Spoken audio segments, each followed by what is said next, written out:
Let's take our Bibles to Psalm 15 this morning.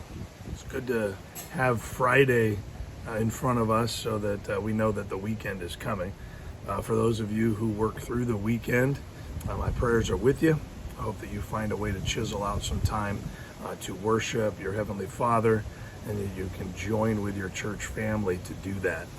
Psalm 15 is important for us, and it really kind of gives us the idea that those who do the things that please God enjoy closeness with God. Those who do the things that do not please the Lord do not enjoy that closeness. And in fact, David's going to give us some interesting thoughts on the matter. Not all of the thoughts that he has are the things that we would think that would cause the greatest distance from the Lord, but listen to what he says here in chapter number 15, or Psalm 15. He says, Lord, who shall abide in thy tabernacle? Who shall dwell in thy holy hill? And so he's basically saying, who are the people that get to be up close to you? He says, he that walketh uprightly and worketh righteousness and speaketh the truth in his heart. So first of all, it has to do with the good things that we do, the right things that we do. And then verse number 3 says, he that backbiteth not with his tongue, nor doeth evil to his neighbor, nor taketh up a reproach against his neighbor.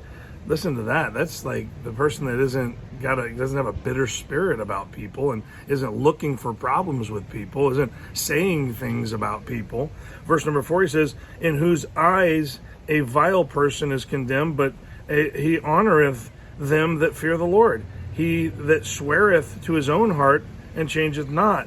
He that putteth out his money to usury, nor putteth not out his money to usury, nor taketh reward against the innocent. He that doeth these things shall never be moved. And so he basically says, if you do avoid the bad things and you do the good things, you'll not be moved. And so he's given us this idea that it's really just go down the list, things that we know in our hearts are not right.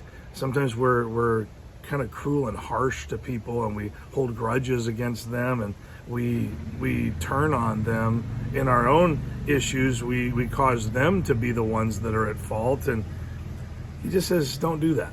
He says, walk with me. Let me handle all the things that seem like they're not the best they could be for you, and you do the very best you can do for others.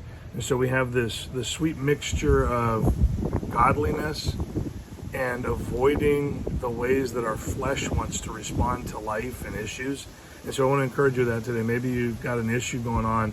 Find out which part of it is you and surrender that to the Lord. Find out what part could be handled with you just walking more rightly with the Lord and loving his closeness and things like that. See, I think that a lot of times we get kind of in a mood and we hold people accountable for things that they didn't do. We get upset with people for things that they have no control over. And we need to surrender that to the Lord and just walk with God.